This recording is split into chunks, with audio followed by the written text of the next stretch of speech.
Hey, hey, hey!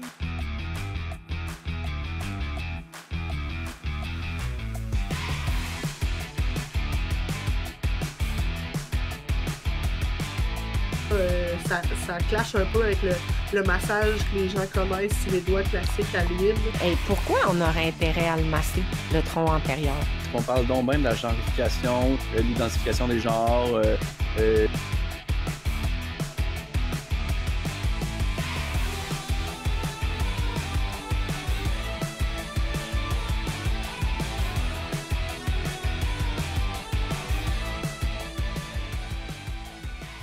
Tu veux un logiciel de gestion simple et efficace pour ta pratique? Rejoins plus de 5000 massothérapeutes qui utilisent GoRendez-vous pour simplifier leur quotidien et offrir une meilleure expérience à leurs clients. En plus de toutes leurs fonctionnalités pratico-pratiques, GoRendez-vous possède une page de recherche où des milliers de personnes trouvent leur professionnel chaque mois. Donc, une façon parfaite pour les massothérapeutes d'acquérir de nouveaux clients. Et deux bonnes nouvelles. 1. Les membres RMPQ et FQM ont un rabais exclusif. 2. Et la plus géniale, GoRendez-vous t'offre un essai gratuit pendant 14 jours sur le www.gorendezvous.com/pro. Cet épisode est fait en collaboration avec le Sommet de la massothérapie. Le Sommet de la massothérapie, c'est quoi? C'est des conférences, des ateliers, des exposants, des formations et, bien sûr, le Championnat canadien de massage. C'est l'événement pour découvrir et partager avec les massothérapeutes, les cliniques, les spas, les écoles, les associations et les centres de santé. Bref, on est là pour partager sur l'univers bénéfique du massage sur notre santé globale. Bonjour à tous et bienvenue à un épisode spécial de Juste Masso le balado. Pour cet épisode, nous sommes heureux de collaborer avec le Sommet de la massothérapie 2025 pour vous présenter des entrevues directement faites durant le dernier sommet qui avait lieu du 3 au 6 avril dernier. Et je ne pouvais pas faire ça tout seul, donc j'ai accroché notre Jennifer d'Enfer au vol et je lui ai dit « Ah ouais, à Laval, on a des entrevues à faire ». Oui, bien contente d'être ta partenaire de crime pour cet épisode qui, à la fois, nous a fait travailler fort, mais nous a donné des résultats palpitants. Au programme pour cet épisode, on parle d'intelligence artificielle, de robotisation, de massage sportif, de massage thaï, de réseaux sociaux, de travail efficace et bien plus encore. Oui, en fait, on fait ça en français et, bon, malheureusement, des fois, on fait ça en anglais, donc désolé pour vos oreilles. Également, ça pouvait pas être facile pour nous, les deux juste massos. Donc, il y a quelques problèmes techniques à certains endroits, mais on vous rassure, c'est du côté de l'animation que des fois, vous allez peut-être entendre moins bien nos questions, mais l'important pour nous, c'était que les réponses restent exceptionnelles et je crois que là-dessus, nous avons misé juste. Sur ce, sans plus tarder, on vous souhaite une bonne écoute! Il compte plus de 1 million d'abonnés sur Instagram. C'est presque comme nous, comme j'aime le dire. Il amène une vision de la massothérapie qui est biomécanique, mais surtout sans effort et surtout très efficace. Nous sommes vraiment contents de l'avoir avec nous parce qu'on va pouvoir lui donner des trucs sur comment percer sur les réseaux sociaux. Alors, je vous le présente, Sébastien. Sébastien Marat. Comment ça va? Ça va super. Bon matin. Merci pour l'invitation. Alors, on se disait hors caméra que c'était la première fois que tu étais au Canada. Première fois au Canada, première fois au Québec. Et ce que je dis, c'est que pour un Français, c'est vraiment spécial d'être ici. OK. Mais spécial en très bien. OK. Parce que en France, on parle beaucoup du Canada. Et vraiment, avec la langue en commun, c'est vraiment super. Ah, excellent. Écoute, en 1 minute ou 2, explique-nous, c'est quoi ton cheminement professionnel qui fait que t'es devenu qui t'es devenu? Alors, je suis tombé malade il y a 15 ans. J'ai la maladie de Crohn. Et ça m'a fait repenser toute ma vie professionnelle. Je me suis dit, il faut que tu trouves un job qui te fasse du bien, qui fasse du bien aux autres, peut-être aider d'autres personnes qui avaient la maladie de Crohn. C'est une maladie auto-immune, donc c'est le système immunitaire qui attaque le corps. Et au début, ça a été vraiment un très long processus. J'ai travaillé à la réception d'un spa, donc c'est moi qui faisais les bookings pour les massages. Petit à petit, je me suis intéressé aux masseurs que je voyais avec des vêtements confortables, pieds nus. Je me dis, wow, ça doit être super comme travail. J'ai fait une première formation de réflexologie podale. Après, je suis parti en Thaïlande. Après, j'ai fait le cursus professionnel pour travailler comme masseur. Voilà. Et ce qui a été vraiment le cheminement, c'est de venir vivre au Brésil. Parce que j'ai dû complètement construire mon image dans un pays où je parlais pas la langue. Et voilà. Ah, OK. Ah, vraiment. Oui, parce que ça, là, présentement, tu es basé au Brésil. Là. Alors, c'est ta vie, je suis ce fait-là. basé au Brésil depuis 11 ans. OK. Puis là, ça fait combien d'années que tu pratiques, là, ça veut dire? Ça fait à peu près 16 ans. 16 ans que tu pratiques. Parfait. Alors moi, ce qui nous intéressait, c'est de savoir vraiment comment tu t'es intéressé aux réseaux sociaux. À quel moment tu t'es rendu compte que hey, ça, c'est un marché que je dois exploiter? Alors, ça a été 2 étapes. Quand je suis venu au Brésil, je connaissais personne, j'avais pas de clients. Je me suis dit, les réseaux sociaux, ça va être, ça va être ton meilleur moyen de trouver des gens qui te connaissent pas. Et 2, la pandémie, le Covid. Voilà. Alors, j'étais à la maison. J'avais tous mes clients qui me demandaient j'ai mal là, qu'est-ce que je peux faire? T'as des tips pour masser, de l'automassage. J'ai commencé à poster de plus en plus des petits conseils d'automassage. Et après, j'ai commencé vraiment à poster 2 fois par jour, même des techniques de massage, voilà. OK. Donc, ça a été vraiment ça. Et mon tips pour vraiment marcher sur Instagram, la plupart des gens croient que c'est un jogging de 5 kilomètres. Ils postent pendant 1 mois et après ils abandonnent. Ils disent non, ça marche pas. Et en fait, Instagram, c'est un marathon. Il faut se dire, c'est 1 an, je vais poster tous les jours.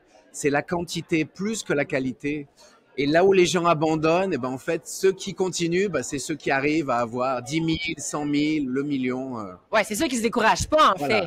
Et c'est comme tout dans la vie, les compétitions aussi. OK. Voilà. Est-ce que c'est rendu monnayable?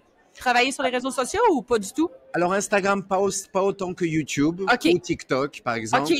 Mais on peut faire avec des entreprises, on peut placer des produits. Voilà. Et puis moi, principalement, c'est mes formations en ligne qui fonctionnent par Instagram. OK. Là, est-ce que tu fais encore de la pratique en clinique?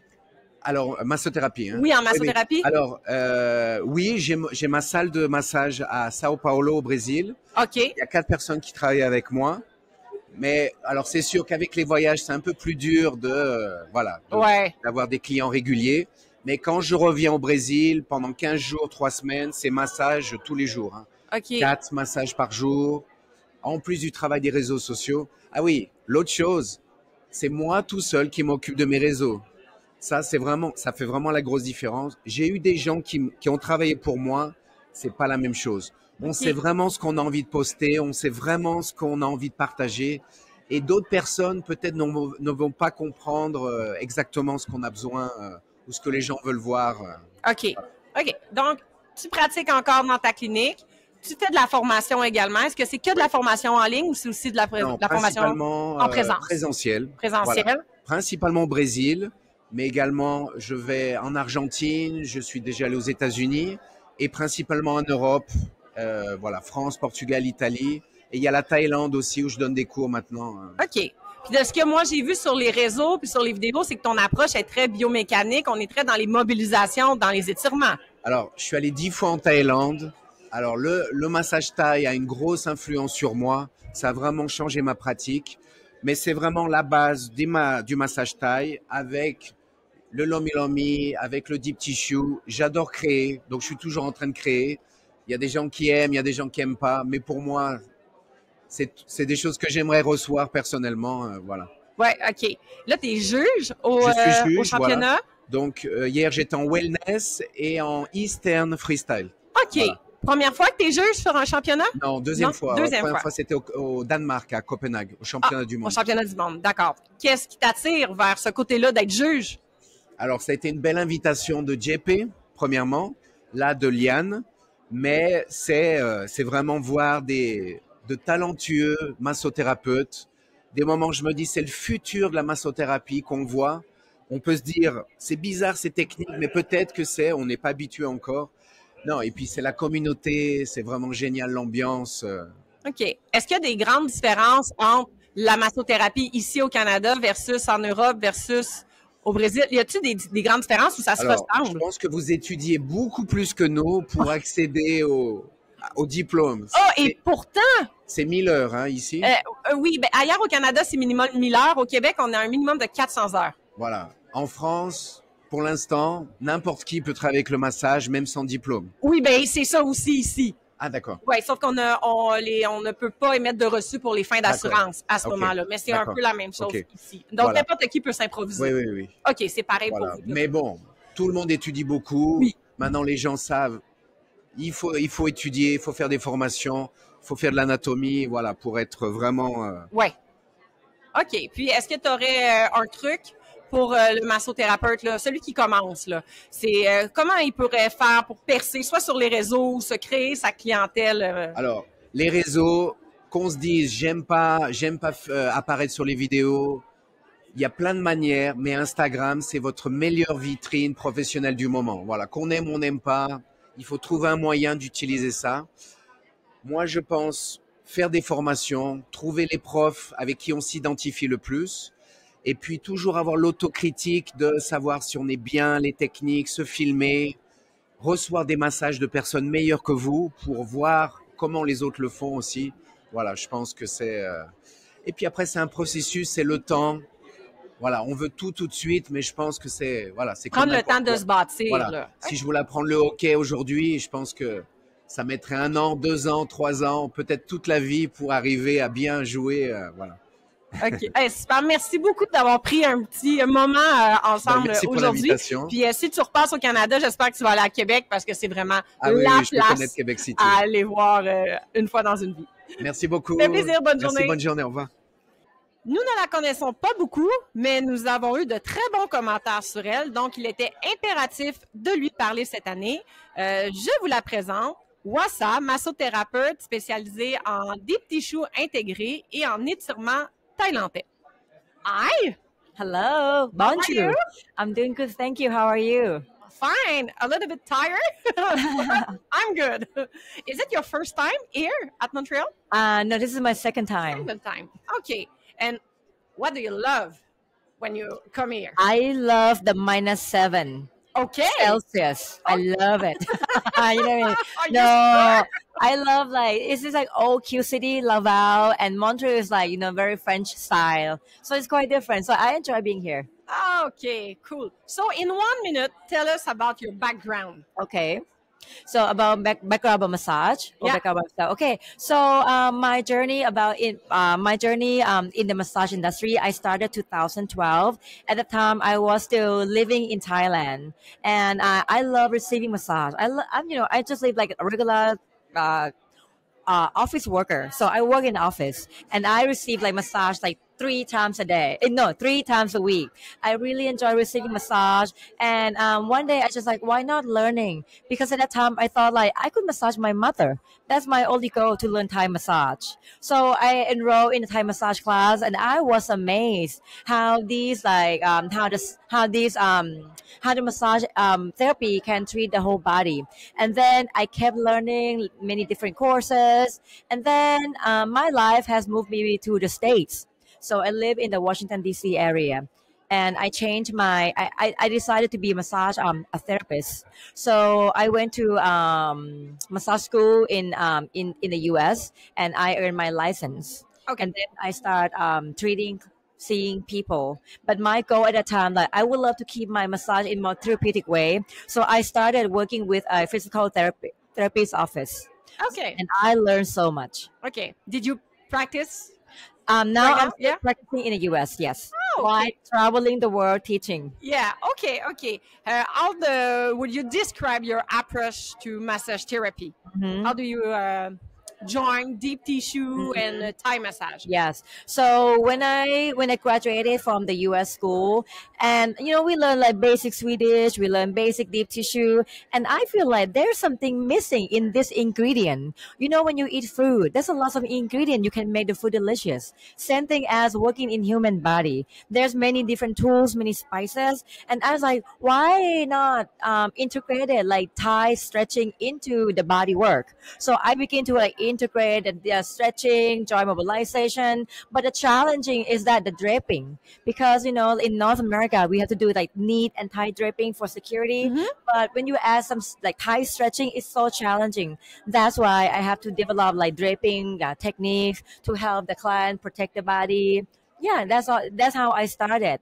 And because in 2022, I set my mind that I would love to go competing at Massage Championship in Copenhagen, and it's such a challenge. And I have a year to prepare myself, and I I thought every day when I work on my client, like, how could I become a better? How could I develop new technique? Because I know that at Massage Championship, they're looking for innovation, they're looking for techniques. So I have to keep thinking how to keep my body economic, how to show professionalism and perfection in massage. So I have a year to develop these two. And 2022, I went to compete in Copenhagen and I won a bronze medal in Western freestyle. And since that day, it has changed my life. It had made me become a better massage therapist. And now I'm still like try to improve myself to be a even better massage therapist. And I have traveled around to teach like, these new techniques. And I feel like I'm so blessed that I could be a part of, the inspiration to the global massage industry. Oh, nice. And how do you feel about your time, your experience at the Massage Therapist Summit here this year? You mean the Mai Tai? Yeah, your feeling about this Yeah, summit.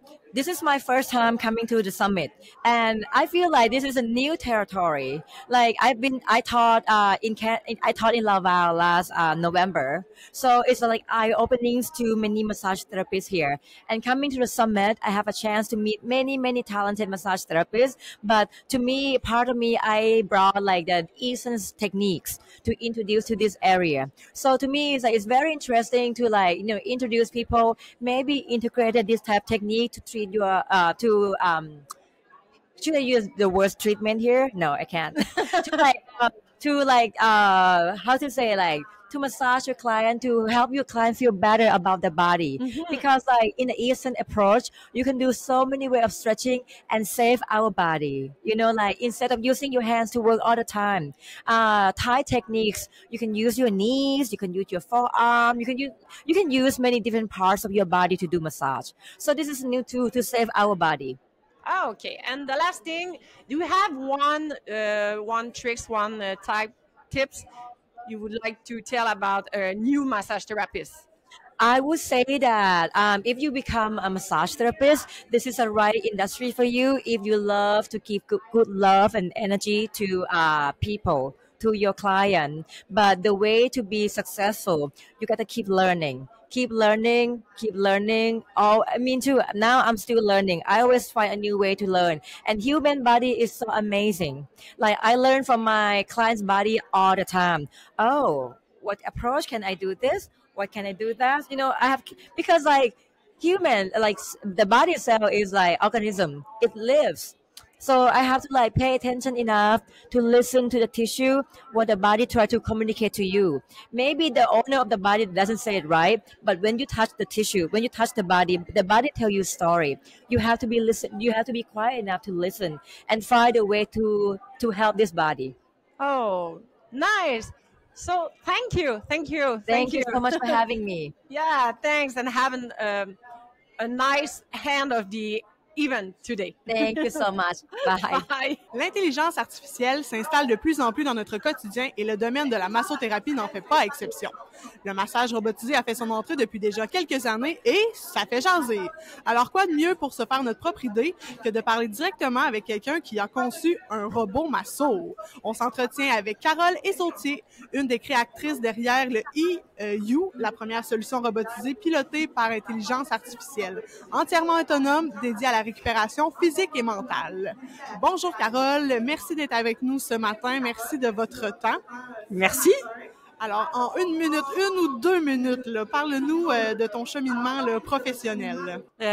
Moi, j'ai une thèse de doctorat en intelligence artificielle et mon mari est ingénieur en robotique. Okay. Et en fait, on s'est retrouvés tous les deux un petit peu avant 40 ans, à avoir connu plusieurs entreprises et à avoir été confrontés nous-mêmes et surtout à avoir eu beaucoup de nos collègues, beaucoup de nos amis confrontés par des problématiques de dos, des problématiques de stress, de burn-out, des problématiques de sommeil, de nuit mauvaise et de sommeil vraiment perturbé.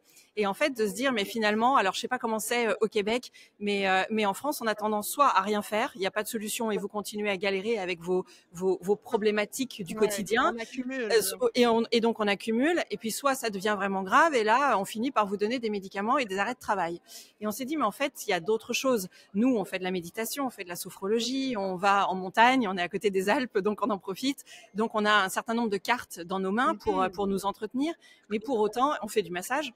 On aimait beaucoup le massage. Et en fait, c'est de se dire, mais finalement, le massage, c'est non invasif, c'est non médicamenteux, c'est hyper efficace. Le seul problème, c'est qu'il faudrait qu'on en ait beaucoup plus souvent. Et donc, est-ce qu'on pourrait pas faire comme le vélo d'appartement qui permet de s'entretenir pendant 10 minutes quand on n'a pas le temps d'aller faire 2 heures de vélo sur route? Eh bien, est-ce que finalement, il n'y aurait pas quelque chose à trouver pour permettre en fait à tout un chacun de s'entretenir de manière non invasive, encore une fois, non médicamenteuse, encore une fois, mais qui permettrait à chacun de se sentir mieux en fait dans sa vie, physiquement et mentalement. Et c'est comme ça qu'on a eu cette idée-là. Accessible, là, c'est ça. Exactement. Pour se faire masser plus souvent, c'est un peu ça l'objectif aussi, là. Exactement. En fait, l'accessibilité, c'est la clé. Si on veut vraiment s'entretenir et faire de la récupération, ça veut dire de la régularité. Donc, ça veut dire qu'il faut que ce soit au plus proche de nos lieux de vie. Donc là où je me rends, parce que je suis en déplacement, je suis dans un hôtel, tiens, il y en a un dans l'hôtel, dans ma salle de sport, dans le spa à côté de chez moi, etc. Donc des lieux mutualisés mais proches de là où je vis pour me permettre de l'utiliser de manière régulière et de m'entretenir. OK, donc chez nous et aussi dans des lieux qu'on utilise déjà. Pas nécessairement qu'on a une autre station à faire, comme vous avez dit, à notre salle de sport. Exactement. Okay. C'est tout à fait l'idée. C'est tout à fait l'idée. OK, fait que des endroits là, stratégiques. Puis là, j'ai compris que il y avait eu un match là, entre vos deux métiers là, dans votre couple. C'est ça, la robotisation. Fait que c'est vos deux idées qui ont jumelé, vous avez jumelé ça, votre nouveau projet? En fait, exactement. Alors, on avait, nous, les connaissances pour nous permettre de dire, d'un point de vue technique, c'est faisable. En tout cas, on en est persuadé. C'était pas le cas, tout le monde n'en était pas persuadé, mais même le fabricant du robot avait quelques doutes. On l'a su quelques temps après sur la faisabilité, Mais nous, non, on pensait vraiment qu'on pouvait l'atteindre. Après, le gros risque, c'est de faire quelque chose quand on le fait uniquement d'un point de vue technique, c'est de faire quelque chose décorrélé du besoin et qui rate sa cible. Et donc, c'est pour ça qu'on a pris une année complète, sans rien faire de technique, mais en allant rencontrer les professionnels du soin.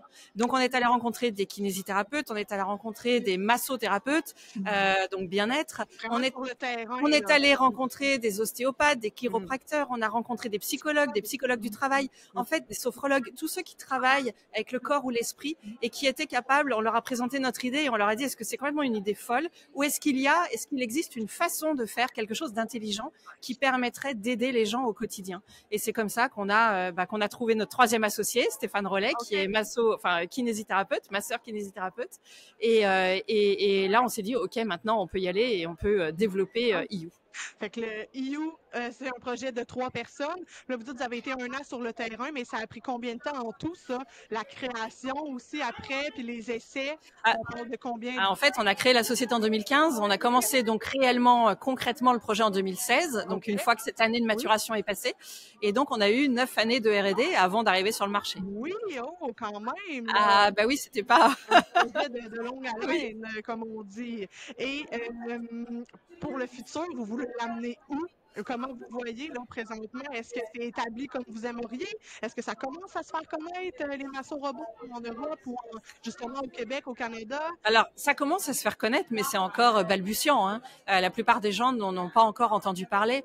Et surtout, il faut maintenant expliquer comment l'utiliser. Okay. Et c'est à nous tous, collectivement, de dire, OK, quelle place on veut donner à ce type d'outils. Oui. Pour nous, concepteurs, pour IU, je parle de nous, je parle pas de nos concurrents parce que je peux pas parler à leur place. Mais pour nous, ça ne vient absolument pas en concurrence avec le massage humain. On fait pas la même chose, c'est pas le même métier, c'est pas la même proposition de valeur, c'est pas la même expérience. Par contre, on est convaincu, moi c'est ma mission et c'est ma conviction, qu'on peut vraiment apporter quelque chose de positif aux gens et leur permettre justement de découvrir le massage et les bénéfices du massage. Alors nous, on fait un sous-ensemble du massage, on fait quelques gestes de massage, on fait pas du tout ce que fait un masseur humain. Par contre, avec ces gestes-là, on peut déjà avoir des efficacités extrêmement importantes. Et donc pour moi, là où il faut aller, en tout cas c'est ma vision, c'est de démocratiser justement ces solutions-là, de les mettre le plus accessible possible pour que les gens les utilisent comme un vélo d'appartement, que ça devienne une routine d'entretien. Puis, présentement, c'est perçu comment par les thérapeutes, par le public, l'arrivée là, des massages robots?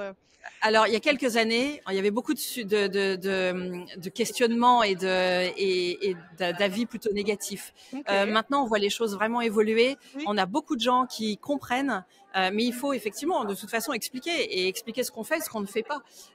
Mais non, on a un accueil qui est extrêmement positif. Et même quand on s'installe dans un spa où il y a des thérapeutes, qui est la plupart du temps le cas, on va rencontrer les massothérapeutes et on leur explique. Voilà ce que IU va faire, voilà ce qu'il ne fait pas, et voilà comment vous pouvez l'utiliser dans votre métier, en complémentarité en fait. Et les accueils sont extrêmement positifs. OK, génial, génial. Fait que, comme vous dites, vous êtes dans l'étape de beaucoup expliquer, démocratiser, voir la complémentarité et non le remplacement. Tu sais, des massages robots, c'est des massothérapeutes par le massage robot, là, c'est complémentaire. Et en fait, je prends souvent l'image du vélo d'appartement. J'en ai pas trouvé de mieux pour l'instant, mais en fait, je pense qu'au début, les inventeurs du vélo d'appartement ont dû être pris pour des fous. Vous imaginez un vélo, ça permettait d'aller d'un point A à un point B. Et en plus de ça, ça permettait de prendre l'air et de faire du sport pour ceux qui le souhaitaient. Mais c'était à la base un outil de mobilité. Et on en a fait un outil d'immobilité. Et alors qu'on continue à souffrir, mais sans avancer. Donc c'est idiot. Et on peut se dire ça. Et je pense qu'au début, on a dû se dire c'est idiot. Et en fait, c'est exactement ça. C'est-à-dire qu'il faut juste se dire, OK, cette nouvelle technologie, qu'est-ce qu'on veut en faire et comment est-ce qu'on l'intègre dans ce qui existe déjà dans nos vies quotidiennes ou dans nos routines de bien-être. Oui, exact. Ouvrir un peu nos œillères, peut-être. Présentement, est-ce qu'il y en a au Québec dans des installations au Canada? Oui. Oui, on les retrouve dans des secrets ou on peut le dire? Non, on peut le dire. Vous en retrouvez chez Eurospa, à Saint-Ignace de Stanbridge, donc à 1h15 de Montréal. En l'occurrence, ça a été les premiers clients au monde et donc le premier centre au monde il y a 2 ans, bientôt, enfin même 2 ans et demi, à avoir installé des IU chez eux. Il y en a aussi à l'Éternel Spa, qui est dans les Monts-Valin, pas très loin de Québec, de la ville de Québec. Et il y en aura bientôt à l'hôtel Universel à Rivière-du-Loup. À Rivière-du-Loup. Voilà, exactement. Okay. Quand même aussi bien distribué là, dans le Québec là, pour nos auditeurs. Ça commence, exactement. Aller essayer. Génial. Est-ce que tu aimerais nous dire un dernier mot pour conclure? On arrive déjà là, à la fin de notre entrevue. Alors, je sais que tantôt, nous, on aura la chance de te voir là, en conférence. Est-ce qu'il y a une petite chose que tu voudrais nous ajouter en conclusion? La conclusion, c'est que de toute façon, comme beaucoup de choses, il faut tester. Et c'est vraiment en testant qu'on comprend ce que c'est. Parce que la robotique, ça peut faire peur. On embarque toute une mythologie de Terminator ou de je ne sais quoi, ou des robots qui peignent les peintures, les voitures voilà. Et en fait, non, on parle pas de ces robots-là. Et encore une fois, c'est un autre usage. C'est dans la lignée des fauteuils de massage, des lits massants à eau, de toutes ces inventions qu'il y a eu, ou même de l'endermologie. Donc pour le traitement de la cellulite, c'était déjà de la semi-robotisation. Donc en fait, il n'y a pas de vraie rupture. Ça nous paraît étonnant quand on le découvre et ça nous paraît être une rupture alors qu'en fait ça s'inscrit dans une continuité de développement.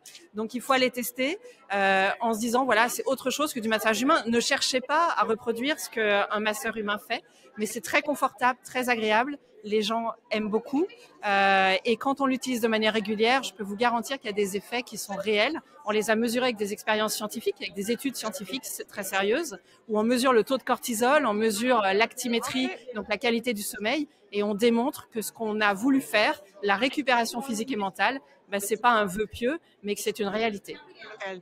Wow! Alors, on va dire à nos auditeurs de l'essayer. Et merci beaucoup, beaucoup, Carole. Merci à vous. De ce matin.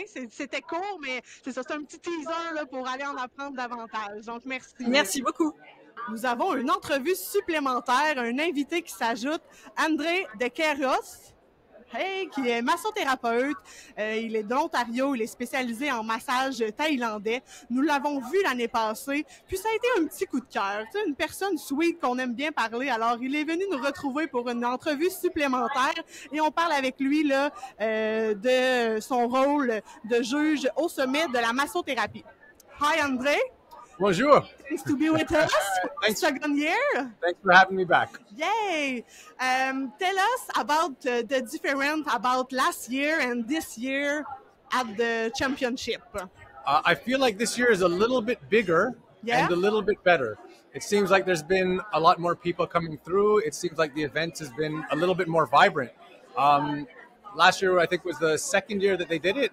The first year on a kind of a big scale, and it seems like it's gotten a little bit bigger. More people have heard about the competition. So a little bit more energy this year. Yeah, and you travel all around the world to judge massage therapy and championship. No, actually, only in Canada so far. Okay. I travel to teach around Canada and the United States, but I'm a little bit earlier in my teaching career in terms of traveling. Everything I've done has more been local. Okay. Now I'm starting to branch out and travel. Okay. So the championship here in Laval, Quebec, and the other one at Toronto? Is the massage Thai Thai championship? Massage Championship. So this year will be the third year that they're having it. Okay. This year they're going to have it in Edmonton. So I'll be flying out to Edmonton in September to judge for the Thai Massage Championship. Okay. Do you have still time to practice between the judging and the teaching and? Yes.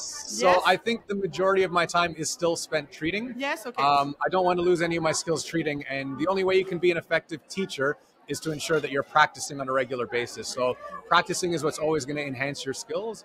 So I make sure that's my primary. But my schedule is starting to get very busy teaching, traveling to judge the competitions, and maybe in the future competing in some competitions. I don't know. We'll see. Yes, you too.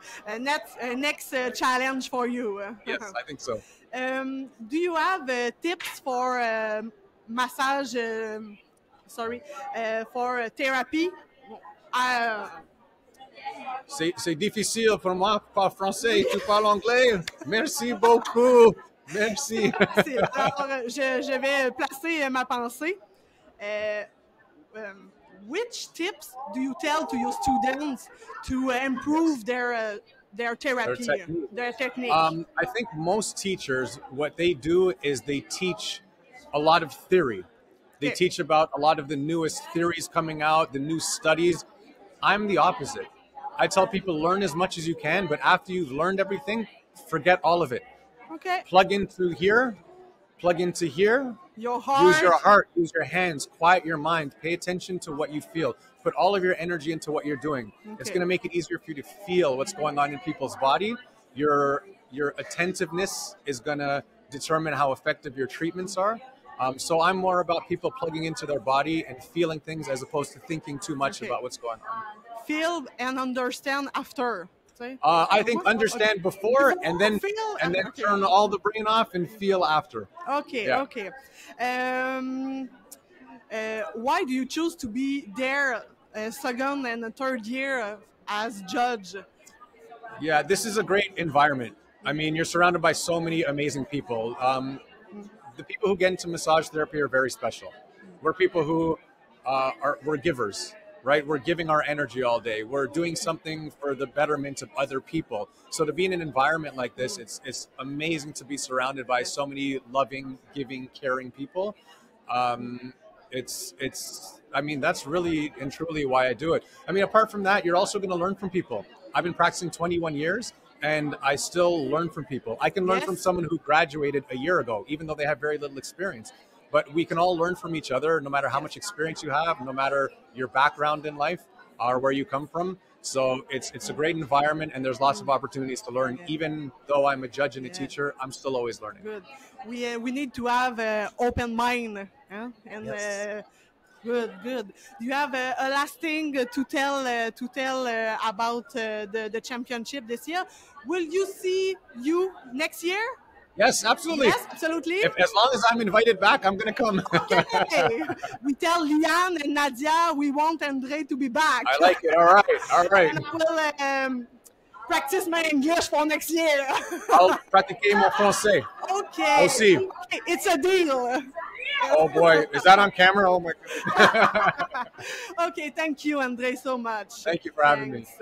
Bon matin. Bon matin. On ne pouvait pas passer à côté d'un enregistrement sur le sommet de la massothérapie sans parler à un membre de l'équipe de l'organisation de l'événement. Nous, on la connaît, mais on a hâte que vous la découvriez parce qu'elle fait un travail incroyable. Est-ce que vous l'avez vu passer? Elle est partout, Nadia. Elle s'occupe de la logistique, de l'horaire, des questions, des invités, de plein d'autres choses. On parle à Nadia ce matin. Nadia, merci d'être avec nous. En 1 minute, parle-nous de toi, de ton titre ou de ton parcours là, professionnel. Là. En fait, il faut savoir que je suis massothérapeute depuis 20 ans déjà. Donc, je suis une jeune vieille masso, comme on aime bien dire. En fait, j'ai eu la piqûre de massothérapie quand je voyageais, quand j'étais jeune. En fait, ma mère, elle vient de la République dominicaine. Puis, j'allais souvent là-bas l'été. OK. Parce qu'il y a plus de choses à faire là-bas qu'ici, il faut croire. Puis, en fait, je m'étais fait masser par des aveugles. Puis, j'ai vraiment eu un moment. À ce moment-là, ça a comme un peu changé ma vie. Si je veux dire, tu sais, il y a des choses des fois qui se passent dans ta vie, puis t'es comme, ça là, c'est un moment déclencheur. Fait que j'ai vu la puissance des mains. Tu sais, sans la vue, sans, tu sais, c'est plus une question de voir, mais de ressentir. Vraiment. Qu'est-ce que cette personne-là ressentait, puis c'est quelqu'un qui était né aveugle, mais qui avait le don du toucher puis de ressentir avec ses mains. Fait que j'ai été vraiment impressionnée, puis comme je dis, ça a vraiment eu un impact dans ma vie. Fait qu'à partir de là, je suis devenue obsédée par le corps humain, par la belle machine, la machine parfaite selon moi, et imparfaite, oui, parfois, mais obsédée littéralement par le corps humain, qu'est-ce qu'il fait, qu'est-ce qu'il peut pas faire, bref. Fait que je suis une passionnée de l'humain, puis de son optimisation également. Voilà. Fait que ça, petit parcours depuis, puis après, j'ai fait mon cours de masso, bon, et patati patata. J'ai été également directrice adjointe de l'Institut Axis, donc école de formation continue pour les thérapeutes manuels. Puis, par fil et aiguille, en fait, j'ai été approchée par Liane, qui est une amie, en fait, avant tout, pour l'organisation, en fait, d'événements. Comme je faisais beaucoup d'événementiels au niveau à travers le monde, on organisait des formations à travers le monde. Donc, c'est quelque chose pour moi qui a toujours été une facilité. Puis, je trouve que je trouve que amener ma passion, justement, de la massothérapie, de l'humain avec l'événementiel aussi, c'est un beau combo, en fait, de faire vivre des émotions aux gens, peu importe c'est quoi. Ça te ressemble, puis ça fait partie de tes forces un peu d'utiliser ces deux mondes-là. Je suis très multidisciplinaire. Tu sais, les gens me disent, mon Dieu, t'as fait bien des choses dans ta vie. Pourtant, oui, je vais avoir 40 ans dans on dira pas quand. Bientôt, trop bientôt. Mais tu sais, moi, c'est vraiment, oui, j'ai comme l'impression que je suis toujours en retard. J'ai toujours quelque chose à accomplir de plus. Je me trouve égoïste de garder ça pour moi. C'est le partage aussi. Oui, là, vraiment, exactement. Parce que, parfait, c'est ça qu'une de mes questions, c'était comment tu es arrivé au sommet, fait que c'était par Liane, tu faisais déjà de l'événementiel. Exactement. Liane qui est une autre organisatrice, là. Oui, c'est vraiment la présidente. La présidente. Je veux dire, on a vraiment, elle sait bien s'entourer. Je pense que dans la vie, c'est un art de mettre les gens à la bonne place. Tu sais, justement, où, qui sont le plus serviables, puis où, en fait, qui brillent le plus par, justement, leur caractère, leurs forces et faiblesses. Fait que toute monter l'équipe là, autour du sommet. Exact. Qu'est-ce que toi qui t'allume, c'est ça, là, dans le sommet, là? Tu sais, pourquoi t'as dit oui, j'embarque dans cet événement-là? J'ai pas eu le choix. C'est même pas une question de choix, c'est que ça allait de soi. Vraiment. En fait, ce qui me passionne, c'est de rencontrer des gens extraordinaires, puis de les faire connecter entre eux autres. Je suis comme une mix matcher. Oh oui! Ouais, mix matcher. Une sous-catégorie, OK? Mais j'adore, des fois, tu sais, je parle à plusieurs exposants, donc ça me permet, en fait, mon poste de directrice, en fait, tu sais, je suis chargée de projet, puis je gère l'équipe, je gère pratiquement tout, je touche à tout. Je vais autant faire la décision de qu'est-ce qu'on va manger que, bon, qu'est-ce qui va passer à la télé ou sur les réseaux sociaux. Puis j'aime ça parce qu'il faut avoir une vie d'ensemble. Il faut pour que ça ait une cohésion. En fait, il faut vraiment avoir une vie d'ensemble. Là, c'est que tu connais aussi tout comme un peu les participants, c'est ça, les exposants, fait que t'es capable de les mettre en lien, exactement, de reconnaître, là, de faire, comme tu disais, des matchs, là. Super. Là, on est à la 4e édition, si je me trompe pas, comme il y a eu 2 ans championnat, 2 ans sommet, et le championnat inclus. Comment tu vois la suite? Qu'est-ce qu'il y a dans les prochaines éditions? Est-ce qu'il y a des prochaines éditions? Nous avons déjà la date pour 2026, donc ça va être le 18 et 19 avril 2026. Ça va encore se faire au Sheraton Laval. On est traité aux petits soins ici et je pense que l'espace permet quelque chose d'extraordinaire. Puis, qu'est-ce que j'attends pour la suite? Je pense que ça va juste grandir. Ça va juste devenir un incontournable, selon moi. En tout cas, je vais m'arranger pour que ça le soit. Que ça soit la place, en fait, qu'on peut se réunir, qu'on peut célébrer célébrer, qu'on peut venir se rassembler entre passionnés. Puis pour ceux qui ne sont pas encore, ben, de le devenir, clairement. Wow. Puis moi, en fin de semaine, c'est notre deuxième journée qu'on est ici, justement, sur le balado. On a rencontré justement des gens qui nous ont dit que là, c'est leur première année ou non, que c'est leur deuxième année. Puis ceux qui étaient là l'année passée, ils trouvent que c'est encore mieux cette année. Ceux qui sont pas venus qui viennent pour la première fois, ils sont impressionnés puis ils se disent justement pourquoi je suis pas venu avant. Fait que non, je pense que ça fait juste continuer de grandir puis on est content d'être là, d'être partenaire. Fait que merci pour votre collaboration. Merci à vous autres d'être là, d'être présents, puis de faire une différence aussi, de fournir ce service-là qui est extraordinaire au niveau de votre podcast puis vos services. Oui, donc on parlait de passion, c'est ça, on parlait de passion, de communauté. Je pense qu'on se rejoint dans ces valeurs-là, vraiment. Puis, tu sais, on a tout un but commun, les thérapeutes. Ça serait lequel, d'après toi? C'est de faire reconnaître la massothérapie. Oui, mais qu'est-ce qu'on veut? C'est de faire du bien autour de nous autres. Ben oui. C'est tout le but commun. Puis ça nous fait du bien. Et moi, voilà, ça me fait du bien d'être ici en fin de semaine. Exactement. Vraiment. Tu reviens, là, puis moi, je vais être je m'excuse le terme, un buzz. Toute la semaine, je veux dire, l'adrénaline va descendre, mais c'est que ça me nourrit. Oui, c'est énormément de travail. Je ne cache pas qu'il y a des journées, je suis comme, moi, c'est fini, je peux rien savoir. Mais ici, là, c'est ma paye, ça me nourrit. Puis c'est pour ça que je vous invite à venir vous nourrir avec moi. Avec cet événement-là extraordinaire que, selon moi, il va perdurer, puis qui nous met sur la map, qui met la massothérapie québécoise sur la map internationale. Wow! C'était le mot de la fin. Je n'ai plus rien à dire, je suis sans mots. Merci Nadia, vraiment beaucoup. Alors, à très bientôt. À très bientôt! Nous prenons une petite pause dans l'épisode pour vous présenter une compagnie québécoise qui fabrique des produits pour la massothérapie depuis maintenant 20 ans. Les produits L'Herbier allient ingrédients propres, durables et biologiques. Une approche qui cherche la source du déséquilibre pour des résultats authentiques. Fabriqués ici au Québec avec des matières biodégradables, les huiles, crèmes, baumes, gels à massage, beurre et bien plus sont des produits éco-responsables. Parce que votre santé et celle de la planète méritent le meilleur. Utilisez le code promo SOMMET2025 pour découvrir les produits de L'Herbier. www.soinlherbier.com.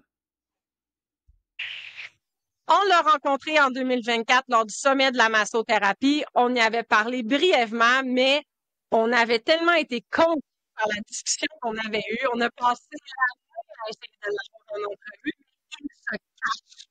Il se cache constamment aussi à se sauver une petite souris.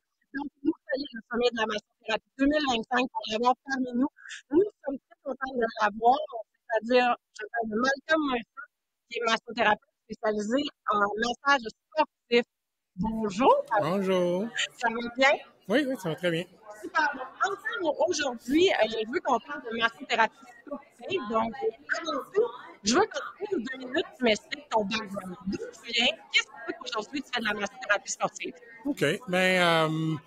Je suis un sportif. Je joue au hockey, au basketball un peu toute ma vie, au cégep, université. Et puis, dans le fond, j'ai fait mes débuts de éducation en exercice, si tu veux, à l'université à Concordia. Puis j'ai gradué comme thérapeute sport. OK. Puis après ça, j'ai décidé de développer mon toucher. Fait que j'étais dans la massothérapie, en sachant qu'il y avait du massage sportif. Fait que là, je suis devenu massothérapeute sportif. Et après à peu près 1 an, je suis devenu assistant dans le cours. Et là, ça fait une 15aine d'années que je suis l'enseignant du massage sportif au Québec. OK. Fait que, tu sais, toi, dès le départ, tu t'en allais en massage sportif. Genre, oui. Ouais. On pourrait dire ça, oui. C'est ça. Il n'y avait pas d'option de soins expérience. Tu n'étais pas là. OK. Puis comment tu décrirais le massage sportif? Un ensemble de techniques qui ont pour l'objectif d'aider un athlète à atteindre son plein potentiel. Ça serait vraiment ça. Ah, c'est bien. Ouais. Parce que il y a plusieurs techniques. Ça peut être du deep tissue, de la fascia. Il y a des techniques spécifiques au sport, si tu veux, avant ou après le sport. Et dans le fond, tu choisis dépendant des besoins de l'athlète. OK. Puis, est-ce que selon toi, le massage sportif puis le massage thérapeutique, c'est comme un peu la même chose? Ou il y a vraiment une différence? Il y a vraiment une différence dans le sens que on peut agir avec un athlète dans 5 minutes avant son événement. Fait que les techniques vont être vraiment différentes.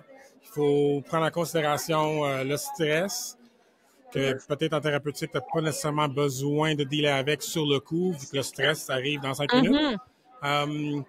Immédiatement après la course ou entre deux courses, il y a des aspects qui font que la physiologie devient quelque chose de très important à manipuler sur le mot fort, là, mais sur le coup. Sur le coup. Sur le coup. OK. Ouais. Puis là, en regardant ton pedigree, j'ai vu que tu étais beaucoup associé à la natation dans le sport. Qu'est-ce qui t'a amené à la natation? Dans le fond, c'est un collègue qui travaille beaucoup avec la natation. Moi, je travaillais dans le temps beaucoup avec des culturistes, le soccer, le basket. Puis, il y avait besoin d'aide. C'était aux Essais olympiques 2012, je pense. Ça, c'est le fun qu'on peut plugger Essais olympiques. Oui. Puis, il y avait besoin d'aide. Fait que je suis allé l'aider. Puis, il y avait besoin d'aide souvent. Fait que là, j'ai comme pris un peu sa job. Il voulait retraiter, faire d'autres choses. Puis c'est ça. Depuis là, c'est natation toute l'année longue. Toute l'année? 3 différents clubs. OK. Ouais. OK. Fait que tu fais juste suivre ces 3 clubs-là. Ça se trouve avec tes clients? Oui. Tu fais pas de pratique privée? Là, non, j'en fais aussi. J'en fais aussi. OK. Oui. Ta clinique privée, tu suis les 3 clubs de natation. Et j'enseigne. OK. Oui. Tout ça, ça rentre dans un 40 pour semaine? Genre. C'est quel niveau, les clubs de natation?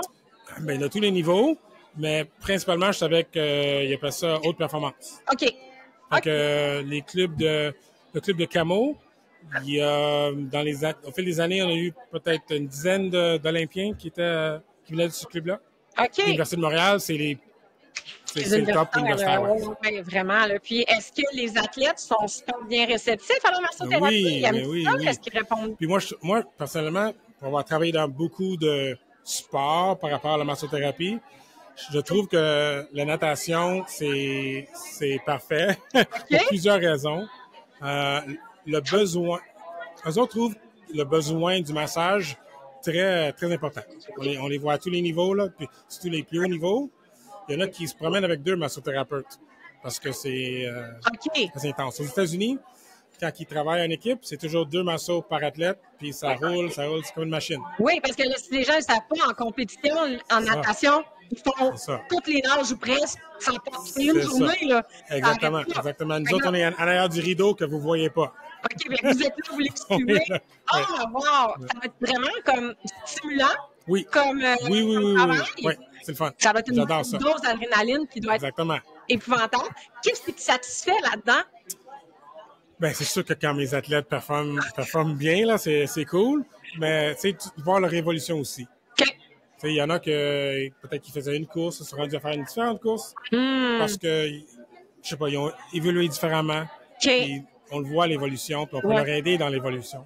OK. Puis dans les clubs, j'imagine qu'il y a aussi des physiothérapeutes qui sont là pour avoir des gens d'adaptation physique. Exactement. Est-ce que vous travaillez en collaboration? Oui, c'est sûr. C'est une autre raison pour laquelle je l'aime beaucoup. On est tous là en même temps. Okay. Fait qu'on peut vraiment se parler, puis lui a besoin de plus de ça, elle a besoin de plus de ça. OK. C'est parfait. Puis la pathologie récurrente que tu vois en natation? Là? La pathologie récurrente, la blessure?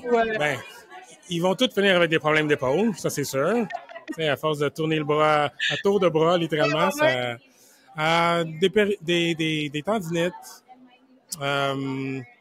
des bursures de temps en temps. Okay. Dépendant de la nage, il y a des nages, quand ils font la brasse, ils ont beaucoup de problèmes aux genoux parce que ils font un mouvement qui n'est pas nécessairement normal au niveau du genou pour faire leur kick. Fait qu'on voit les genoux beaucoup avec eux autres. OK. Est-ce que tu dois continuer là-dedans encore longtemps? Oui, assez, oui. As-tu des objectifs comme de carrière ou des choses que tu aimerais masser aux Olympiques, je ne sais pas, là, ou un championnat du monde? J'aimerais faire peut-être un Olympique. J'ai eu 3 chances d'y aller, mais pour une raison ou une autre, je ne suis pas allé. Okay. J'aimerais décider un peu lequel que ça me tente de faire. Je suis pas quelqu'un qui aime ça voyager beaucoup, même si je voyage beaucoup. Okay. Fait que j'aimerais décider, choisir lequel que... Le luxe de choisir l'Olympique. Exactement. Quand même, c'est un beau luxe. Ça, c'est vraiment... Puis, dernière question. C'est quoi ton conseil à offrir un thérapeute qui soit un disent, mais qui vont se lancer justement dans les équipes sportives, qui s'approchent de ces clubs-là. Comment ça peut fonctionner pour nous faciliter la vie à entrer avec eux? Premièrement, je dirais, c'est la personne la plus importante là-dedans, c'est le coach. Ça serait quasiment une bonne idée de offrir un massage au coach, de lui demander une situation que peut-être lui il penserait qu'un de ses athlètes aurait besoin, puis tu lui fais ou elle, tu lui fais le massage. J'avoue. Ouais, non, c'est quand on fait des événements, souvent les événements que j'emmène mes étudiants à faire des stages, il y a des coachs, il y a des athlètes. Puis il y a des fois, il y a des équipes qui osent pas venir parce qu'ils ne connaissent pas, ils savent pas c'est quoi le massage sportif. Puis aussitôt qu'on masse un coach, lui, il envoie toute son équipe. Parce qu'il voit qu'est-ce qu'on fait, c'est pas juste la relaxation. On peut aider avec la puissance, la flexibilité, l'amplitude de mouvement. Fait qu'il y a beaucoup de belles choses qu'on peut faire dans un bref délai. Ouais. C'est ça que j'aime le massage sportif. Non, effectivement, c'est court, clair, concis. C'est exactement. On aime ça. Pas de temps niaiser. Pas de niaiser. Comme l'entrevue aujourd'hui. Ouais. Hey, merci beaucoup d'être prêt au jeu. Je te souhaite un bon week-end au sommet. Merci, toi aussi. Merci. Ouais. Elle est un de nos coups de cœur depuis 3 ans. Nous l'avons reçue la première fois lors de la 2e édition du championnat canadien de massage. Nous avons fait même un épisode complet avec elle sur le système myofacial lors de la saison 1 du balado. Tout massothérapeute qui se respecte la connaît, ou du moins devrait la connaître. Mesdames et messieurs, je suis heureuse de retrouver notre chère et adorable Betty-Anne Baron. Oh, merci! Mouah! Des becs à distance, mais là, Oui. on peut les recevoir pour vrai. Mais oui, mais oui. Comment ça va? Ça va super bien. C'est tellement le fun de faire partie de ce sommet de la massothérapie et le championnat. Les massos qui se retrouvent, qui partagent, qui découvrent des nouvelles façons, des nouvelles énergies, toutes sortes de trucs qu'on partage. Oui, Guy, je trouve qu'il y a beaucoup de nouveaux mondes aujourd'hui. Oui. Beaucoup de gens que c'est leur première fois qu'ils viennent au sommet parce qu'ils en ont entendu parler l'année passée, puis qui n'étaient pas venus, puis qui sont à la découverte. Puis il y a une belle fébrilité. Oui. Il y a une belle communauté, je trouve, cette année. Là. Oui, puis il y a des gens qui ne sont pas des massothérapeutes, qui aiment recevoir les massages et puis ils sont intéressés à en savoir plus. Oui. Alors, encore une fois, cette année, tu es juge? Oui. Oui. Quelle catégorie tu jugeais cette année? C'était Western... j'oublie le nom. Freestyle. Oui, Western Freestyle. Et puis, oui. OK. Puis, qu'est-ce que tu as trouvé peut-être de particulier cette année par rapport aux autres années? J'ai trouvé que les chorégraphies étaient plus, je vais dire, terre à terre, pas ennuyant, mais c'était des enchaînements de techniques qui, pour moi, avaient plus de sens. OK. Alors, des fois, les autres années, je voyais des gens qui faisaient de quoi qui étaient comme, je fais un spectacle, donc je vais grimper sur la table pour faire une telle ou telle technique. OK, oui. J'achète pas ça, moi. OK. Est-ce que ça a de l'allure? Alors, j'ai trouvé que les enchaînements avaient beaucoup plus étaient plus organiques. Oui, plus connectés avec la massothérapie. Oui. Mais je suis d'accord avec toi parce que moi et Jennifer, on n'a pas eu la chance d'en voir beaucoup parce qu'on est un peu occupés. Mais le peu qu'on a vu tantôt, c'était justement du freestyle qu'on a vu. Puis effectivement, j'ai trouvé que les techniques étaient comme, j'appelle ça grounded, parce qu'on est plus dans notre essence, puis moins dans le spectacle de juste présenter quelque chose de fabuleux. Ce qui n'est pas mauvais, non. Mais j'ai trouvé qu'il y avait une essence qui était comme plus là, qui était très artistique malgré tout, mais qui était reproduisable en clinique. Oui. Un peu plus. Oui. Qui inspire, j'aimerais être sur cette table-là. Oui. T'sais? Oui. Oui, je suis complètement d'accord avec ça. Ouais. Puis, est-ce que tu trouves que le calibre est plus relevé également? Est-ce que les thérapeutes qu'on a des meilleurs thérapeutes? Est-ce qu'ils sont mieux préparés au championnat? Mais ceux qui ont déjà été dans la compétition, eux, ils sont mieux préparés. OK. Ils savent quoi s'attendre. OK. Hein? Mm-hmm. Ouais, mais les nouvelles personnes, on voit les gens qui sont nerveux et puis la nervosité tombe après 5 minutes. Pour certaines, non. C'est un apprentissage, comment faire partie d'une compétition. Oui, effectivement. Et puis, on ne peut pas changer si on ne commence pas. C'est vrai. Là, dans un autre ordre d'idée, là. Oui. Il arrive quoi avec toi, là, dans la dernière année? Wouh! J'ai donné une conférence ce matin. Je t'interromps, Jennifer. Je l'entends comme en background un peu. Ça se peut-tu si on est connecté comme il faut? Pas que t'es pas bonne, mais je t'entends à 2 endroits en même temps. On est dans Yeti stéréo parleur, Yeti stéréo microphone. Quand l'écho est enlevé. Si tu me dis que tout est correct, c'est peut-être dans mon écouteur que je l'entends au loin. C'est bon. Est-ce que ça va comme ça? Est-ce que tu m'entends dans 2 endroits? Ouais. Fait que, on coupera ce petit bout-là. Fait que je vais reposer ma question. OK. Non, mais c'est comme je l'entendais, mais c'est peut-être parce que je l'entends dans l'écouteur. Fait que je repose ma question. Et là, dans un tout autre ordre d'idée, il arrive quoi avec Betsy depuis 1 an? Bien, depuis 1 an, j'augmente où je donne mes formations, j'augmente mon équipe d'enseignantes. OK. Alors, je prépare le relève, si on veut dire, et je fais un peu plus de conférences. OK. Donc, je dois me donner un peu plus de temps pour suivre les recherches récentes, puis comment j'adapte, j'adapte et j'adopte les nouveautés de ce qu'on retrouve.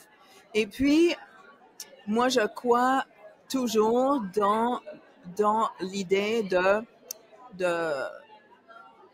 la...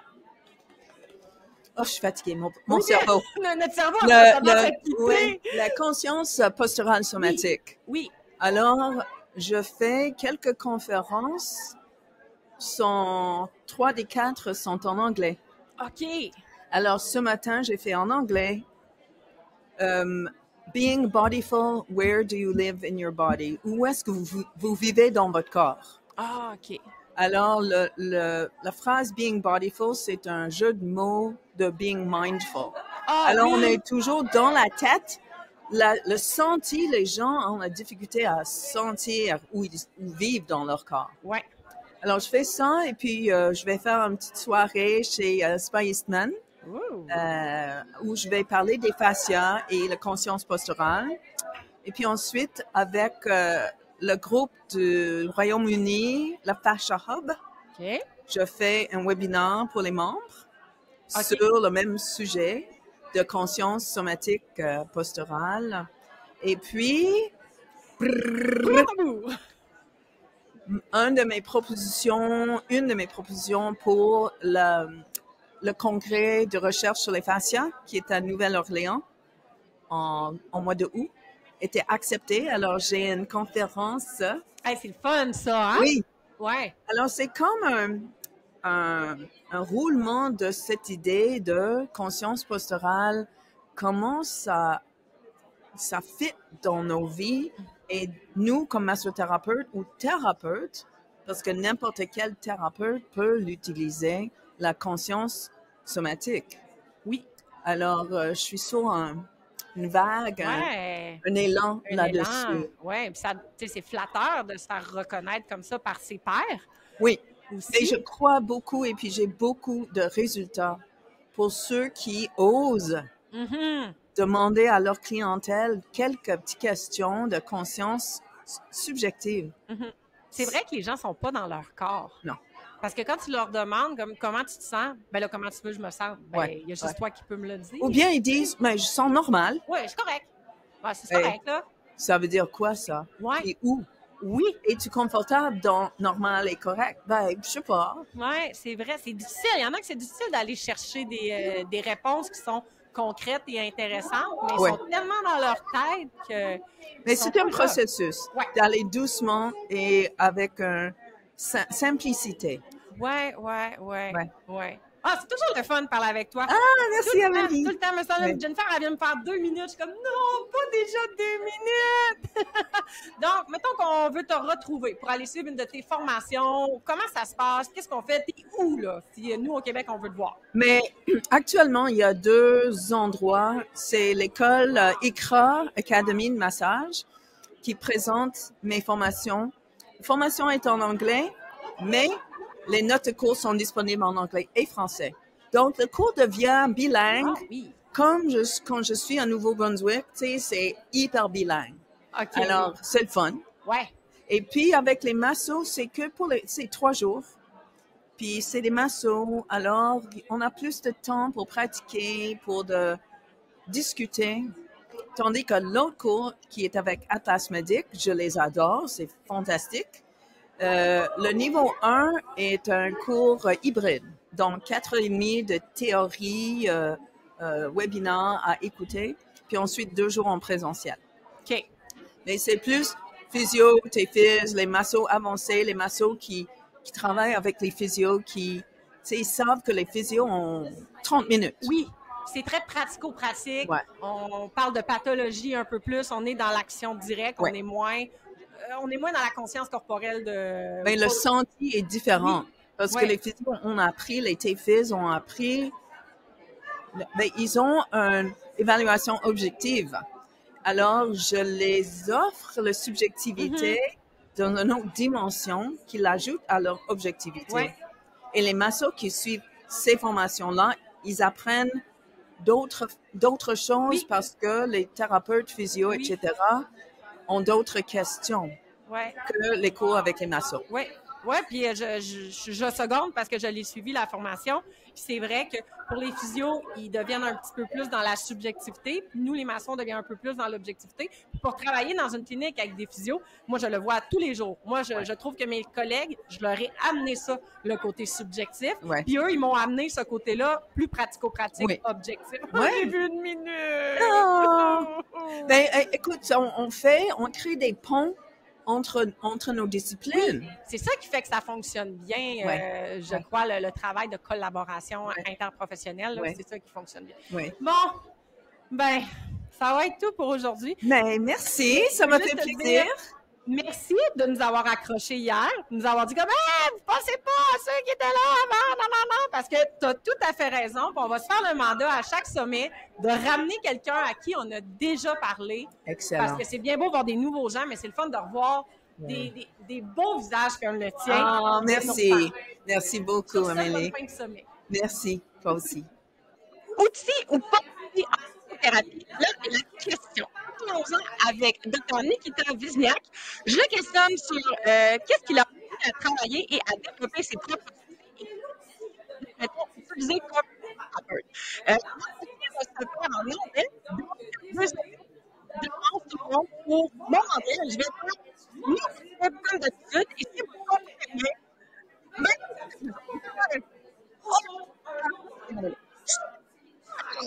Hello. Bonjour. Doing well. Glad to be here. Yeah, thank you. So, first of all, I would like to introduce you and talk about your background. All right. Where do you come from? Yep. So I'm from Vancouver, British Columbia, and my background is massage therapy as a registered massage therapist, chiropractor. I also teach yoga and Brazilian Jiu-Jitsu. And I enjoy welding, and for fun, I make aluminum trailers. Random events, okay? Yeah. Did you add that stuff And practice. in practice? Yes. Oh, Yes. wow. Yeah. And I write books. Actually, I should say that. I own a publishing company. I've written over 30 books as well. So I write 1 or 2 books a year at least. Wow. That's a lot of stuff. Yeah. And I would like to talk about massage tools. So I know you use a lot of tools. What led you to use massage tools? Well, so when I've been in practice for over 20 years, my hands have started to ache. My interphalangeal joints on my thumbs, my wrists, my fingers, it becomes too much, and you have to find a better way to have longevity and last in practice. Instruments are a great way to do that. I was frustrated, though, with the cost of some of the courses and the instruments and their quality. So what I did is we designed our own instruments, we designed our own courses, and we're trying to save people's hands to get better results for them and for their patients and clients. Okay, and you develop yours. Home tools? Yes. So these instruments that we have that we're showing here at this fantastic conference that we're at right now are actually developed by me based on about $50,000 of other designs. And we took the best and chose what worked and made these shapes. It's like a gua sha? It's like gua sha, but it's better. If you actually look at the engineering on these shapes, you see different edges as you run down. You see better hand grips, and they fit your hands and they fit your clients better.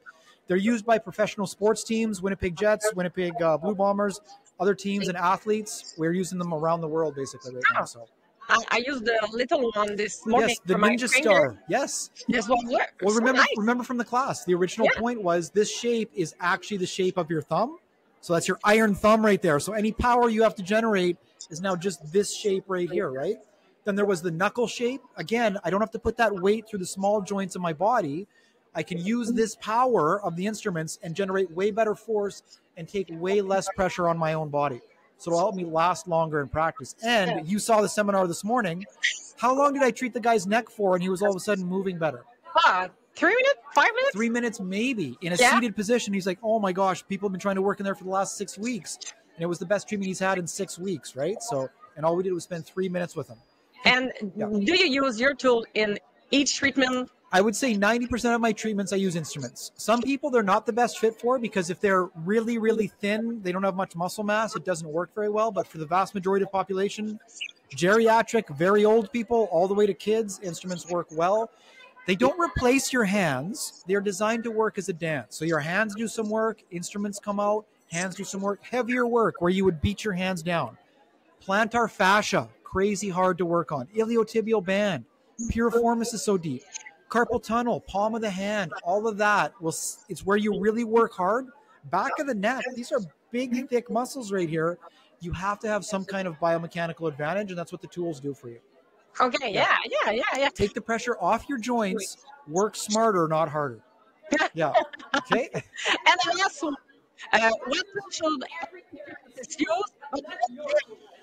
Yeah, the tool every therapist should use is their brain. Critical thinking is the most important thing that you do, and the interaction that you have with patients. If you look at the books that we write, they are all evidence-based, and it's more about the interactions, or a lot about the interactions, than anything else. So if you have a good brain and connection with your patients, you're going to get good results for them.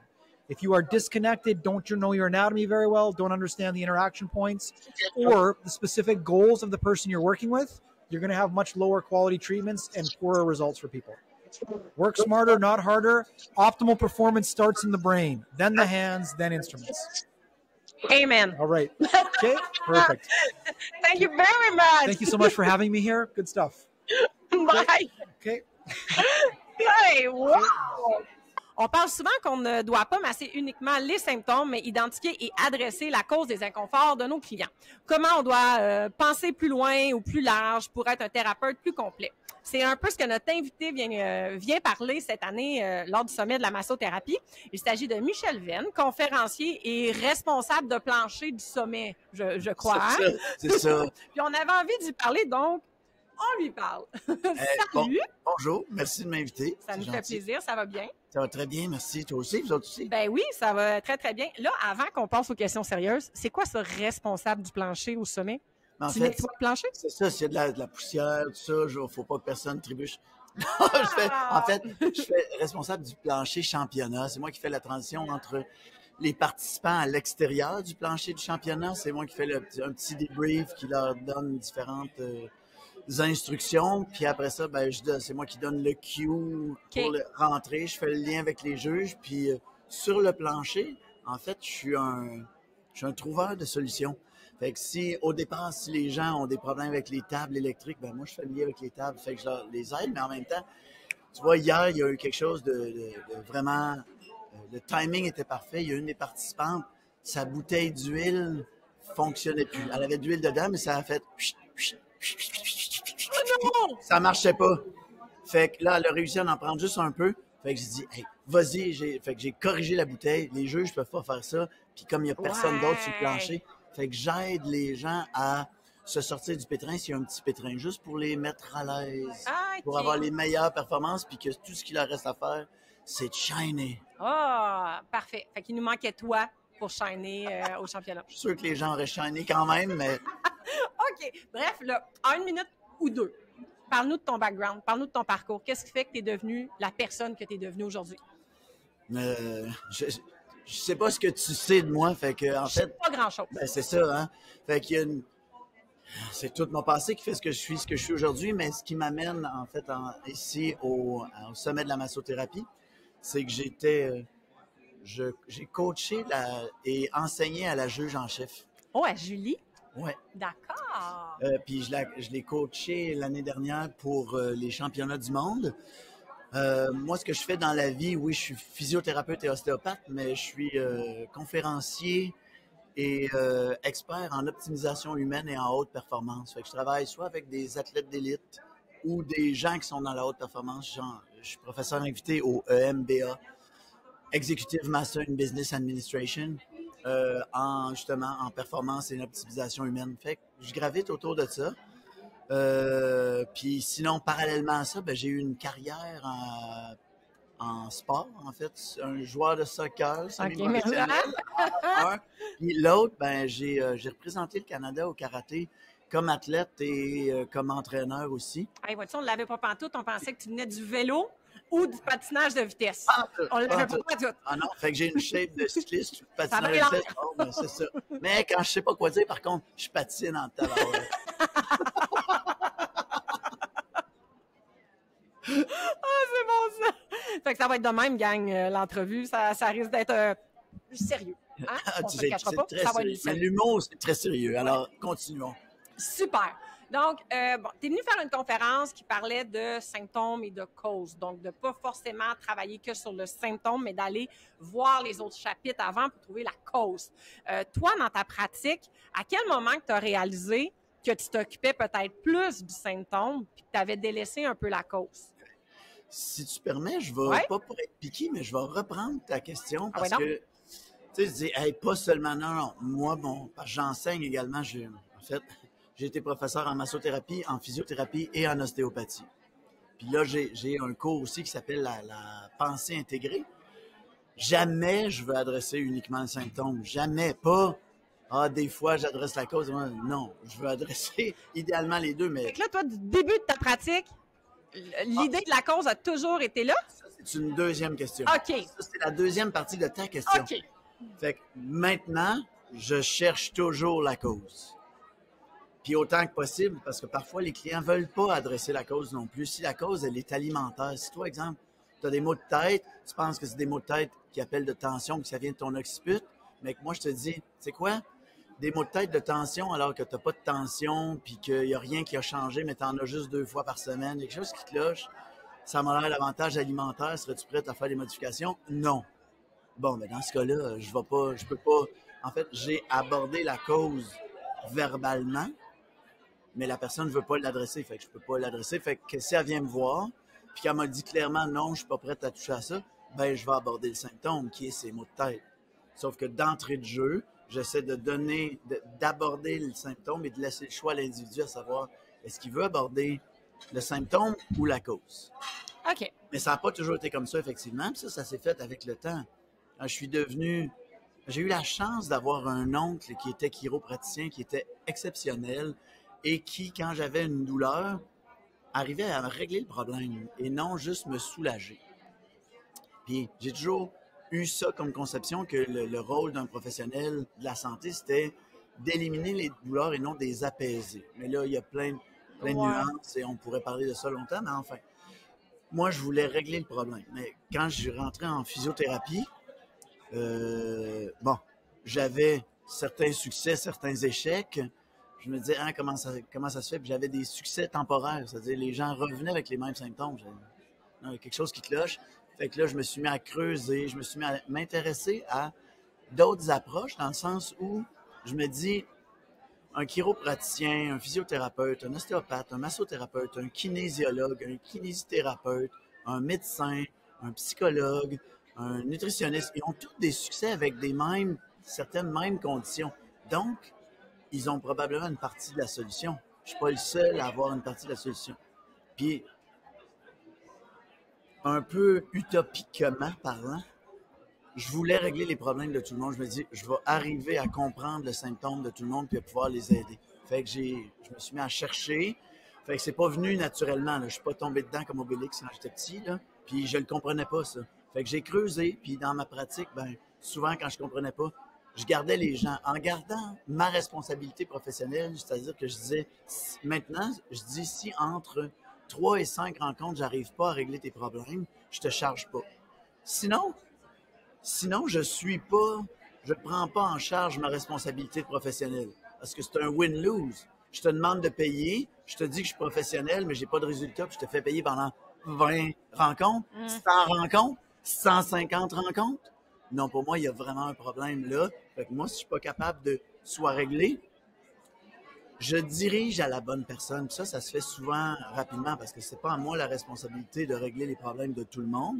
Mais je suis en mesure maintenant de dire, hey, ça, je pense que tu auras avantage d'aller voir un massothérapeute, un acupuncteur, une naturopathe, un psychologue peut-être, ben, changer ta nourriture, commencer à bouger davantage. Fait que les solutions sont là. Je les offre aux individus, aux clients. C'est à eux autres de décider. C'était pas arrivé spontanément. OK. Ça a pris combien de temps environ là, de justement arrêter de juste focusser sur ton symptôme puis d'aller faire toute cette recherche-là? La question est arrivée très fort à, mettons, 9h30 le matin, à midi, c'était réglé. Non, sérieusement, ça a pris plusieurs années d'expérimentation puis d'éducation aussi, parce que j'ai continué à me former en physiothérapie et en ostéopathie, puis après ça, faire d'autres cours. Ça s'est installé doucement. Ta question est super pertinente, mais c'est pas arrivé du jour au lendemain, sauf que la graine a été plantée tôt dans ma tête. C'est la solution qui est arrivée beaucoup plus tard. Mais mon intention était claire peut-être 2-3 ans après le début de ma pratique. Je me suis dit non, ça marche pas, là, c'est pas vrai. Il y a plein d'affaires qui sont incohérentes. Il faut que je trouve la solution à ça.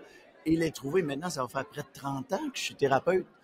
Fait que ça a pris, je dirais, au moins 10-15 ans avant d'y voir plus clair. Mais là, mon but comme formateur, comme prof, comme conférencier, c'est ça que j'ai le goût de faire sauver du temps aux thérapeutes at large, pas juste à la massothérapie, mais à tout le monde, pour que ce chemin-là que ça m'a pris, en fait, honnêtement, en ce moment, je vais dire 28 ans à arriver à cette maturité de réflexion, ben, quelqu'un qui est ouvert peut arriver à cette maturité-là, à cette expérience-là, beaucoup plus rapidement. Oui, exactement. Ouais. Je pense qu'il y a un vent de changement aussi. Parce qu'en massothérapie, dans les dernières années, on s'en rend compte, les gens ont envie de pas juste appliquer des routines et des techniques pour soulager sur le moment, mais de comprendre pourquoi ils doivent le soulager, puis qu'est-ce qui fait que la personne est rendue là. Je pense qu'en masso, on est rendu là un peu. J'ai le goût, là, je vais introduire une notion statistique globale. OK.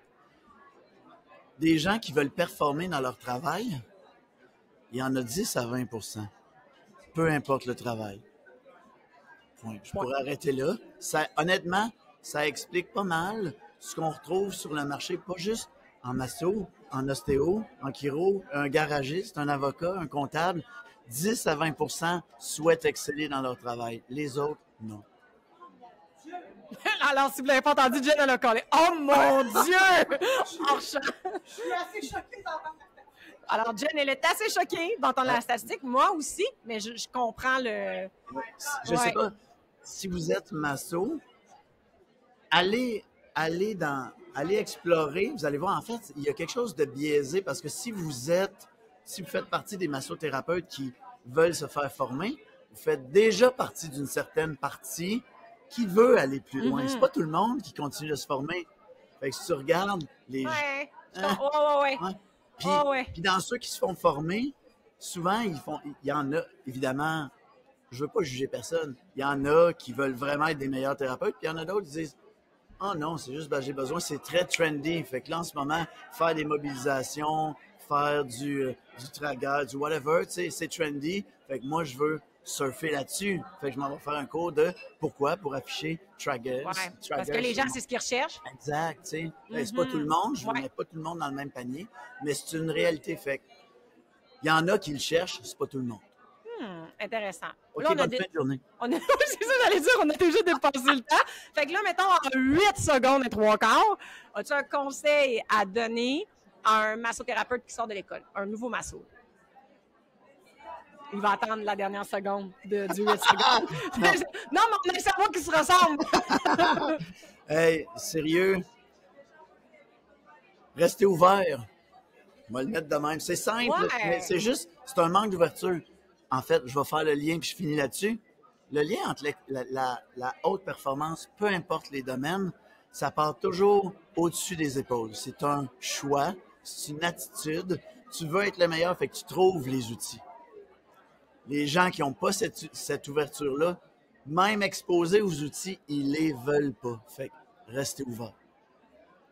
On va finir là-dessus. Merci beaucoup. On finit sur ce merci chant. à vous autres. Merci. Cet épisode est fait en collaboration avec le Sommet de la massothérapie. Le Sommet de la massothérapie, c'est quoi? C'est des conférences, des ateliers, des exposants, des formations et, bien sûr, le Championnat canadien de massage. C'est l'événement pour découvrir et partager avec les massothérapeutes, les cliniques, les spas, les écoles, les associations et les centres de santé. Bref, on est là pour partager sur l'univers bénéfique du massage sur notre santé globale. Hey, j'espère que vous avez eu autant de plaisir à écouter cet épisode que nous, on l'a eu à le préparer. Rapidement, Jen, toi, qu'est-ce que tu as retenu de cet épisode-là? Bien, cet épisode-là, elle a été fait dans le cadre du sommet de la massothérapie, puis ce que je retiens, moi, ici, c'est la belle énergie qu'il y avait pendant ce week-end-là. Les gens, ils étaient contents de partager leur passion, qui est la massothérapie. Ils étaient contents de nous en parler en entrevue. On a eu des courtes entrevues, mais on sait qu'il y avait beaucoup à dire, donc on va peut-être les revoir le plus tard, mais vraiment, c'est la fierté d'être massothérapeute, puis de partager, puis de vivre ça en gang, c'est la communauté. Donc, j'espère que vous allez avoir un peu de cette énergie-là là, dans l'épisode. Oh ouais, je seconde tout ce que tu dis. Donc, comme vous le savez, vous pouvez nous suivre sur les différents réseaux sociaux. Donc, n'hésitez pas à nous suivre et à nous mettre des commentaires sur chacun de nos épisodes que nous avons faits. Sur ce, c'était le duo Bicep Brachial aujourd'hui qui vous dit bye! Bye!